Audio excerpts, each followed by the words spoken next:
बैकुंठ चतुर्दशी की पौराणिक कथा के अनुसार एक बार की बात है, नारद जी पृथ्वी लोक से घूमकर बैकुंठ धाम पहुंचते हैं।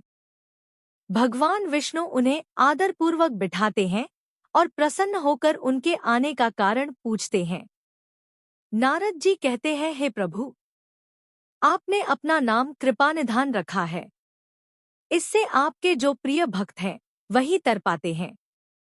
जो सामान्य नरनारी है वह वंचित रह जाते हैं। इसलिए आप मुझे कोई ऐसा सरल मार्ग बताएं जिससे सामान्य भक्त भी आपकी भक्ति कर मुक्ति पा सकें। यह सुनकर विष्णु जी बोले, हे नारद, मेरी बात सुनो। कार्तिक शुक्ल पक्ष की चतुर्दशी को जो नरनारी व्रत का पालन करेंगे और श्रद्धा भक्ति से मेरी पूजा अर्चना करेंगे, उनके लिए स्वर्ग के द्वार साक्षात खुले होंगे। इसके बाद विष्णु जी जय विजय को बुलाते हैं और उन्हें कार्तिक चतुर्दशी को स्वर्ग के द्वार खुला रखने का आदेश देते हैं। भगवान विष्णु कहते हैं कि इस दिन जो भी भक्त मेरा थोड़ा सा भी नाम लेकर पूजन करेगा वह बैकुंठ धाम को प्राप्त करेगा। आई अब बैकुंठ चतुर्दशी की दूसरी कथा का श्रवण करते हैं। पौराणिक मतानुसार एक बार भगवान विष्णु देवाधिदेव महादेव का पूजन करने के लिए काशी आए। वहां मणिकर्णिका घाट पर स्नान करके उन्होंने 1000 स्वर्ण कमल पुष्पों से भगवान विश्वनाथ के पूजन का संकल्प किया। अभिषेक के बाद जब वे पूजन करने लगे तो शिवजी ने उनकी भक्ति की परीक्षा के उद्देश्य से एक कमल पुष्प कम कर दिया। भगवान श्रीहरि को पूजन की पूर्ति के लिए 1000 कमल पुष्प चढ़ाने थे। एक पुष्प की कमी देखकर उन्होंने सोचा, मेरी आंखें भी तो कमल के ही समान हैं। मुझे कमल नयन और पुंडरीकाक्ष कहा जाता है। यह विचार कर भगवान विष्णु अपनी कमल समान आंख चढ़ाने को प्रस्तुत हुए। विष्णु जी की इस अगाध भक्ति से प्रसन्न होकर देवाधिदेव महादेव प्रकट होकर बोले, हे विष्णु, तुम्हारे समान संसार में दूसरा कोई मेरा भक्त नहीं है।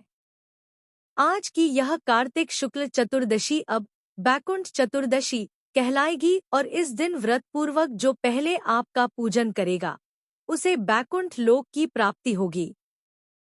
भगवान शिव ने इसी बैकुंठ चतुर्दशी को करोड़ों सूर्यों की कांति के समान वाला सुदर्शन चक्र विष्णु जी को प्रदान किया। शिवजी तथा विष्णु जी कहते हैं कि इस दिन स्वर्ग के द्वार खुले रहेंगे।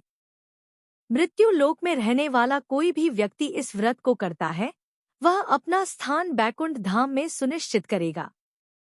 आई अब बैकुंठ चतुर्दशी की तीसरी कथा का श्रवण करते हैं।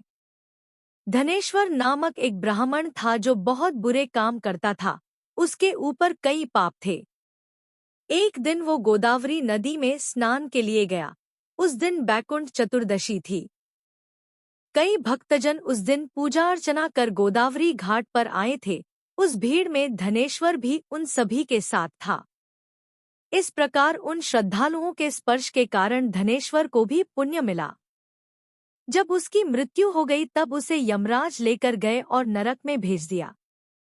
तब भगवान विष्णु ने कहा, यह बहुत पापी है, पर इसने बैकुंठ चतुर्दशी के दिन गोदावरी स्नान किया और श्रद्धालुओं के पुण्य के कारण इसके सभी पाप नष्ट हो गए, इसलिए इसे बैकुंठ धाम मिलेगा।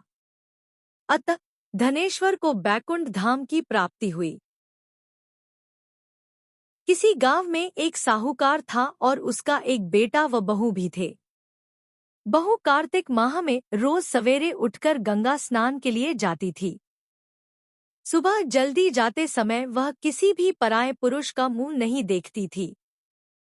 एक राजा का बेटा भी सुबह सवेरे गंगा स्नान के लिए जाता था।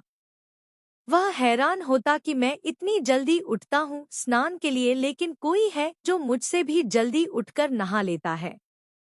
कार्तिक माह के 5 दिन बचे थे कि एक दिन साहूकार की बहू तो स्नान करके वापस जा रही थी और उस समय राजा का बेटा स्नान के लिए आ रहा था। आवाज सुनकर वह जल्दी जल्दी जाने लगी, लेकिन जल्दबाजी में उसकी माला मोजड़ी छूट गई। राजा के बेटे ने उसकी माला मोजड़ी उठा ली और सोचने लगा कि जिस स्त्री की यह माला मोजड़ी इतनी सुंदर है वह स्त्री कितनी सुंदर होगी।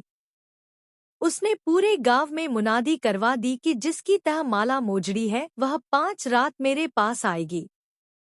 साहूकार के बेटे की बहू ने कहलवा दिया कि मैं 5 रात आऊंगी, लेकिन किसी को साख भरने बैठा देना। राजा के बेटे ने एक तोते को पिंजरे में बंद कर गंगा किनारे पेड़ पर टांग दिया। बहू सुबह के समय आई, पहली पैड़ी पर पैर रखा और बोली, हे कार्तिक के ठाकुर राई दामोदर, पांचों पांडु छठे नारायण भीखम राजा, उस पापी को नींद आ जाए। राजा के बेटे को नींद आ गई। बहू नहा धोकर चलने लगी तो तोते से बोली, सुवा सुवा, तेरे गल डालूंगी हीरा, मेरी साख भरियो वीरा। सुवा बोला कि कोई वीर भी साख भरता है क्या? वह फिर बोली, सुवा सुवा, सुबह तेरे पग घालूंगी नेवर, साख भरियो मेरे देवर। सुवा ने कहा, ठीक है भाभी, मैं तेरी साख रखूंगा। वह तो कहकर चली गई। राजा का बेटा हड़बड़ा कर उठा और सुवा से पूछा, सुवा सुवा, वह आई थी? कैसी थी? सुवा बोला, आभा की सी बिजली, होली की सी झल, केला की सी कामिनी, गुलाब का सा रंग। अगले दिन राजा के बेटे ने सोचा कि आज मैं अपनी अंगुली में चीरा लगाऊंगा, इससे मुझे नींद नहीं आएगी। अगले दिन राजकुमार अंगुली चीर कर लेट गया। वह आई और भगवान से उसी तरह प्रार्थना करने लगी और राजकुमार को फिर नींद आ गई। वह स्नान करके फिर से वापस चली गई। सुबह राजकुमार ने तोते से फिर पूछा तो उसने वही सारी बातें दोहरा दी। अब राजकुमार बोला कि मैं आज रात में आंखों में मिर्ची डालकर बैठूंगा। रात में वह मिर्ची डालकर बैठ गया। बहू फिर आई और प्रार्थना की, जिससे उसे फिर से नींद आ गई। राजकुमार ने तोते से बहू के आने की बात पूछी, उसने फिर बता दी। राजकुमार अब फिर सोचने लगा कि आज मैं बिना बिस्तरे के ही बैठूंगा और रात को बिना बिस्तरे के बैठ गया। जब वह स्नान करने आई तो उसने फिर से भगवान से प्रार्थना की और राजकुमार को नींद आ गई। जब वह नहाकर जाने लगी तो आंख बंद करके चली गई। राजकुमार जब उठा तो वह जा चुकी थी। राजकुमार फिर सोच में पड़ गया और सोचने लगा कि आज मैं अंगीठी जलाकर बैठूंगा, जिससे नींद नहीं आएगी। फिर वह रात को अंगीठी रखकर बैठ गया।